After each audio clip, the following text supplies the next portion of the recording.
Hello everyone. तो जैसा कि पार्ट 1 में हम लोगों ने देखा था कि फैन यू यू हाओ को सोल गाइडिंग टूल्स के बारे में बता रहे थे। अब उसके बाद फैन यू यू हाओ से पूछते हैं कि तो क्या तुम बता सकते हो कि इस सोल गाइडिंग टूल का आउटर शेल किस तरह के ओर से बना है। और यू हाओ उस सोल गाइडिंग टूल को टच करते हुए कहता है कि इसका ओर बहुत ही हार्ड, स्ट्रॉन्ग और हाई टेम्परेचर हीट रेजिस्टेंस वाला है। ये सुनकर फैन यू कहते हैं कि हाँ तुम सही हो, आमतौर पर ये टूल्स ऐसे ही होते हैं, लेकिन कुछ ऐसे भी सोल गाइडिंग टूल्स होते हैं जिसके पास कुछ खास फीचर्स होते हैं और उसके लिए उसे एक खास तरह की ओर के साथ कंबाइन किया जाता है। फिर फैन यू हाओ को एक एग्जांपल देते हैं और वो कहते हैं कि अगर किसी सोल गाइडिंग टूल के आउटर शेल में आइस एलिमेंट है तो इसके लिए इसे लो टेम्परेचर वाले रेजिस्टेंस की जरूरत होगी। उसके बाद वो यू हाओ को इनर शेल के बारे में बताते हैं जिसका काम सोल पावर को एक्सपेंड करना और कंडक्ट करना होता है और इसीलिए इनर शेल को बहुत कीमती कंडक्टिव ओर से बनाया जाता है, जैसे कि सिल्वर क्रिस्टल। इसे हम सोल गाइडिंग टूल बनाने में यूज करते हैं। उसके बाद फैन यू अपने स्लीव कैनन का कोर यू हाओ को दिखाते हैं जिसे यू हाओ बड़े ही ध्यान से देखता है। फैन यू उसे बताते हैं कि इस कोर को तराशने के लिए सोल मास्टर्स को अलग अलग लेवल की सोल पावर का यूज करना पड़ता है और यही सबसे ज्यादा मुश्किल काम है। इतनी मेहनत के बाद ही एक सोल गाइडिंग टूल बनता है। उसके बाद हम देखते हैं कि यू हाओ स्लीव कैनन की पावर को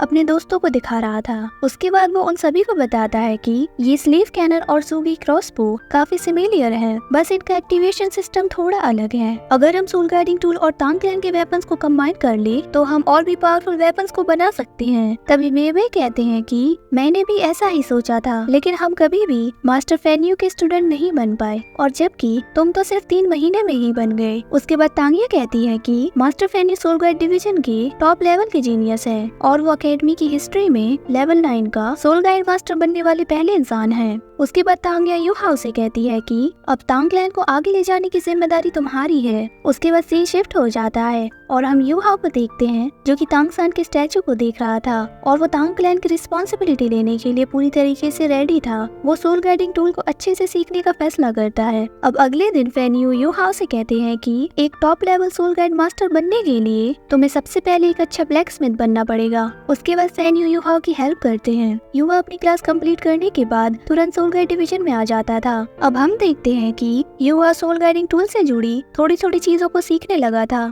लेकिन अभी वो नया है इसलिए उससे कुछ न कुछ गड़बड़ हो जाती है। साथ ही वो अपनी फिजिकल बॉडी को भी इम्प्रूव करता है। फैन यू हाओ को हर एक चीज बहुत अच्छे से बताते हैं। वो दिन भर गार्डियन सोल डिवीजन और सोल गाइड डिवीजन में पढ़ाई करता है और रात में अपनी फिजिकल बॉडी को इम्प्रूव करने लग जाता है। इसी बीच वो अपनी माँ को देखता है, उन्हें देखकर वो मोटिवेट हो जाता है। अब ऐसा करते करते यू हाओ को सोल गाइड डिवीजन में स्टडी करते हुए 8 महीने हो जाते हैं और इतने कम टाइम में ही वो लेवल 2 के सोल गाइड कोर को कार्व करने का ट्राई करता है। जिसके बाद यू हाओ फिर से एक बार कोशिश करता है और वो बड़े ही बारीकी से उस कोर पर फॉर्मेशन को बना रहा था। यू हाओ फुल कंसंट्रेशन के साथ काम कर रहा था। वो अपनी सोल पावर को यूज करता है और बड़े ही कूल तरीके से उस फॉर्मेशन को क्रिएट कर देता है। उसके बाद वो उसे सोल गाइड टूल में सेट करता है। उसके बाद फैन यू काइतो को इसे टेस्ट करने को कहते हैं। काइतो उसे टेस्ट करता है और हम देखते हैं कि वो सोल गाइडिंग टूल बड़े अच्छे से वर्क कर रहा था। ये देखकर फैन यू बहुत इम्प्रेस हो जाते हैं। वो यू हाओ की तारीफ करते हुए कहते हैं कि तुमने तो ये सब बहुत जल्दी सीख लिया। ये तो श्रेक एकेडमी की हिस्ट्री में पहली बार हुआ है। सोल गाइड डिवीजन में मौजूद सभी स्टूडेंट्स यू हाओ के लिए तालियां बजा रहे थे। उसके बाद सीन शिफ्ट हो जाता है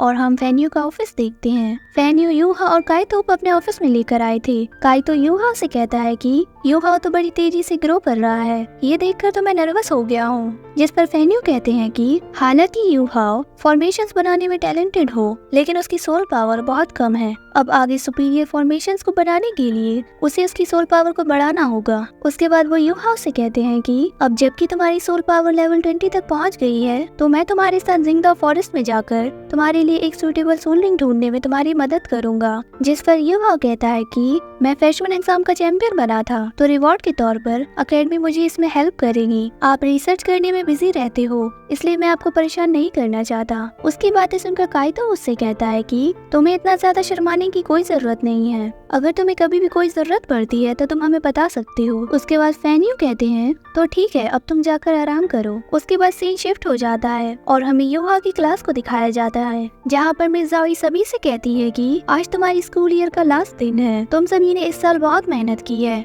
और मैं ये कह सकती हूँ कि ये मेरी आज तक की सबसे बेस्ट क्लास है। ये सुनकर सारे स्टूडेंट्स बहुत ज्यादा खुश हो जाते हैं, लेकिन वांगडू और xiaoxue समझ जाते हैं कि इतनी अच्छी बात कहने के बाद मिस जाओई पक्का कोई बुरी बात कहने वाली है, और बिल्कुल ऐसा ही होता है। मिस जाओई सीरियस होकर कहती है कि लेकिन अगले साल कौन यहाँ पर रहेगा और कौन यहाँ पर नहीं, वो तुम्हारे असेंशन एग्जाम के रैंक पर डिपेंड करता है। ये सुनकर सभी स्टूडेंट्स टेंशन में आ जाते हैं। मिस जाओई आगे कहती है कि अगर तुम सेकंड ग्रेड में जाना चाहते हो तो तुम्हारी सोल पावर लेवल 20 तक होना जरूरी है, और अगर किसी ने अपने हॉलीडे के दौरान अपने लिए सेकंड सोल रिंग नहीं ढूंढी तो अगले सेमेस्टर से यहाँ पर आने की कोई जरूरत नहीं है। अगर किसी ने नेक्स्ट सेमेस्टर में फेल होकर मुझे शर्मिंदा किया तो तुम जानते ही हो मैं तुम्हारे साथ क्या करूंगी। अब हम देखते हैं कि उनकी बातें सुनकर तियानमिंग बहुत खुश हो गया था, और वो कहता है कि तो अब फाइनली मेरे प्लान को एग्जीक्यूट करने का टाइम आ गया है। जिस पर युहा उससे पूछता है कि कैसा प्लान, और तियानमिंग उससे कहता है कि मैं तुम्हें एक जगह पर ले जाने वाला हूँ, लेकिन इसके बारे में तुम किसी को नहीं बता सकते, और यहाँ तक कि वांगडुंग को भी नहीं। ये सुनकर युहा थोड़ा उदास हो जाता है,